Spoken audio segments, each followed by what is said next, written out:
ಎಲ್ಲರಿಗೂ ನಮಸ್ಕಾರಗಳು. ವಿದ್ಯಾರ್ಥಿಯ ಬೆಳುಕೊಡುಗೆಯ ಒಂದು ಚಿಕ್ಕ ಭಾಷಣ ಇದಾಗಿದೆ. ವಿಡಿಯೋ ಇಷ್ಟ ಆಗಿದ್ದಲ್ಲಿ ವಿಡಿಯೋಕ್ಕೆ ಲೈಕ್ ಮಾಡಿ, ಶೇರ್ ಮಾಡಿ, ಸಬ್ಸ್ಕ್ರೈಬ್ ಮಾಡಿ. ಅದು ಒಂದು ಕವನದ ಮೂಲಕ ನಾನು ಈ ಭಾಷಣ ಪ್ರಾರಂಭಿಸುತ್ತೇನೆ. ಅಂದರೆ ನನ್ನ ಅನಿಸಿಕೆ ಅಂತ ಹೇಳಲು ಇಷ್ಟಪಡುತ್ತೇನೆ. ಕನಸುಗಳನ್ನು ಕಣಕದಿಂದ ಪಡೆಯಲಾಗದು, ಪ್ರೀತಿಯನ್ನು ಅಹಂಕಾರದಿಂದ ಪಡೆಯಲಾಗದು, ಜ್ಞಾನವನ್ನು ಒಂಟಿಯಾಗಿ ಪಡೆಯಲಾಗದು, ಮುಕ್ತಿಯನ್ನು ಭಕ್ತಿ ಇಲ್ಲದೆ ಪಡೆಯಲಾಗದು, ಗುರುವಿಲ್ಲದೆ ಯಾವುದನ್ನೂ ಪಡೆಯಲಾಗದು. ಕನಸುಗಳನ್ನು ಕಣಕದಿಂದ ಪಡೆಯಲಾಗದು, ಪ್ರೀತಿಯನ್ನು ಅಹಂಕಾರದಿಂದ ಪಡೆಯಲಾಗದು, ಜ್ಞಾನವನ್ನು ಒಂಟಿಯಾಗಿ ಪಡೆಯಲಾಗದು, ಮುಕ್ತಿಯನ್ನು ಭಕ್ತಿ ಇಲ್ಲದೆ ಪಡೆಯಲಾಗದು, ಗುರುವಿಲ್ಲದೆ ಯಾವುದನ್ನೂ ಪಡೆಯಲಾಗದು. ಅಂತಹ ಗುರುಗಳಿಗೆ ನನ್ನ ಕೋಟಿ ಕೋಟಿ ನಮಸ್ಕಾರಗಳು.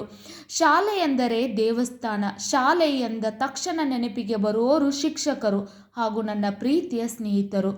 ಶಾಲೆ ಎಂದರೆ ದೇವಸ್ಥಾನ. ಶಾಲೆ ಎಂದರೆ ತಕ್ಷಣ ನೆನಪಿಗೆ ಬರುವುದು ಶಿಕ್ಷಕರು ಹಾಗೂ ನನ್ನ ಪ್ರೀತಿಯ ಸ್ನೇಹಿತರು. ಇಂದು ನಾನು ತುಂಬ ದುಃಖದಿಂದ ಮಾತನಾಡುತ್ತಿದ್ದೇನೆ. ನನ್ನ ವಿದ್ಯಾಭ್ಯಾಸ ಇಷ್ಟು ಸುಂದರವಾಗಿ ಮುಗಿಯುತ್ತಾ ಬಂದಿದೆ.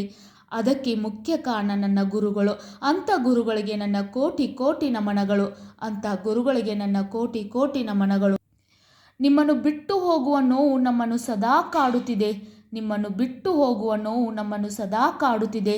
ನಮ್ಮ ಶಿಕ್ಷಕರು ನಮಗೆ ದೇವರ ಕೊಟ್ಟ ಅದ್ಭುತ ಕೊಡುಗೆ. ನಮ್ಮನ್ನು ಸದಾ ಅವರ ಮಕ್ಕಳಂತೆ ಮುದ್ದಿಸಿದ್ದಾರೆ, ಪ್ರೀತಿಸಿದ್ದಾರೆ. ನಮ್ಮ ಶಿಕ್ಷಕರು ನಮಗೆ ದೇವರ ಕೊಟ್ಟ ಅದ್ಭುತ ಕೊಡುಗೆ. ನಮ್ಮನ್ನು ಸದಾ ಅವರ ಮಕ್ಕಳಂತೆ ಮುದ್ದಿಸಿದ್ದಾರೆ, ಪ್ರೀತಿಸಿದ್ದಾರೆ. ನಮಗೆ ಸದಾ ಒಳ್ಳೆಯದೇ ಹೇಳಿದ್ದಾರೆ.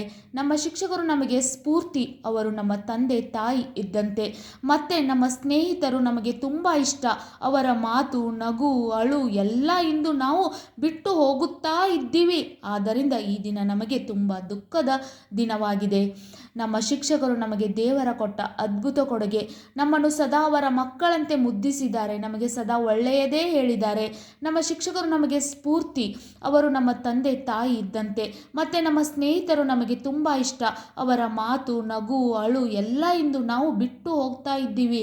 ಆದ್ದರಿಂದ ಈ ದಿನ ನಮಗೆ ತುಂಬ ದುಃಖದ ದಿನವಾಗಿದೆ. ಶಿಕ್ಷಕರ ಬಗ್ಗೆ ಎಷ್ಟು ಹೇಳಿದರೂ ಕಡಿಮೆ. ಪ್ರತಿದಿನ, ಪ್ರತಿ ಕ್ಷಣ, ಪ್ರತಿ ನಿಮಿಷ ಕೂಡ ನಮಗೋಸ್ಕರ ಬದುಕುತ್ತಾರೆ. ನಮಗೆ ಯಾವುದೇ ಒಂದು ವಿಷಯ ಗೊತ್ತಿಲ್ಲ ಅಂದ ತಕ್ಷಣ ನಮ್ಮ ಹತ್ರ ಬರ್ತಾರೆ. ಇದು ಈ ರೀತಿ ಮಾಡಬೇಕು, ಈ ರೀತಿ ಮಾಡಬೇಕು ಅಂತ. ಅಷ್ಟೇ ಅಲ್ಲದೆ ಮ್ಯಾಥ್ಸ್ ಟೀಚರ್ ಆಗಿರ್ಬೋದು, ಸೈನ್ಸ್ ಟೀಚರ್ ಆಗಿರ್ಬೋದು, ಪ್ರತಿಯೊಂದನ್ನು ಒಂದು ಡಯಾಗ್ರಾಮ್ ಆಗಿರ್ಬೋದು ಎಲ್ಲವನ್ನು ಈ ರೀತಿ ಮಾಡಿ, ಈ ರೀತಿ ಮಾಡಿ ಅಂತ ತುಂಬ ಚೆನ್ನಾಗಿ ಎಕ್ಸ್ಪ್ಲೈನ್ ಮಾಡಿ ನಮಗೆ ಕಲಿಸಿದ್ದಾರೆ. ನಾವು ಇಷ್ಟೊಂದು ಉನ್ನತ ಸ್ಥಾನದಲ್ಲಿ ಈಗ ಇಲ್ಲಿ ನಿಂತು ಮಾತಾಡ್ತಾ ಇದ್ದೀನಿ ಅಂದರೆ ಅದಕ್ಕೆ ಕಾರಣ ನಮ್ಮ ಶಿಕ್ಷಕರು. ಅಂಥ ಶಿಕ್ಷಕರಿಗೆ ನನ್ನ ಮತ್ತೊಮ್ಮೆ ನಮಸ್ಕಾರಗಳನ್ನು ತಿಳಿಸಲು ಇಷ್ಟಪಡುತ್ತೇನೆ. ನಿಮಗೂ ಕೂಡ ನನ್ನ ಈ ಅನಿಸಿಕೆ ಇಷ್ಟ ಆಗಿದ್ದಲ್ಲಿ ವಿಡಿಯೋಕ್ಕೆ ಲೈಕ್ ಮಾಡಿ, ಶೇರ್ ಮಾಡಿ, ಸಬ್ಸ್ಕ್ರೈಬ್ ಮಾಡಿ, ಸಪೋರ್ಟ್ ಮಾಡಿ. ಯಾವುದೇ ವಿಡಿಯೋ ಬೇಕಂದ್ರೂ ಕಮೆಂಟ್ ಮೂಲಕ ತಿಳಿಸಿ. Thank you.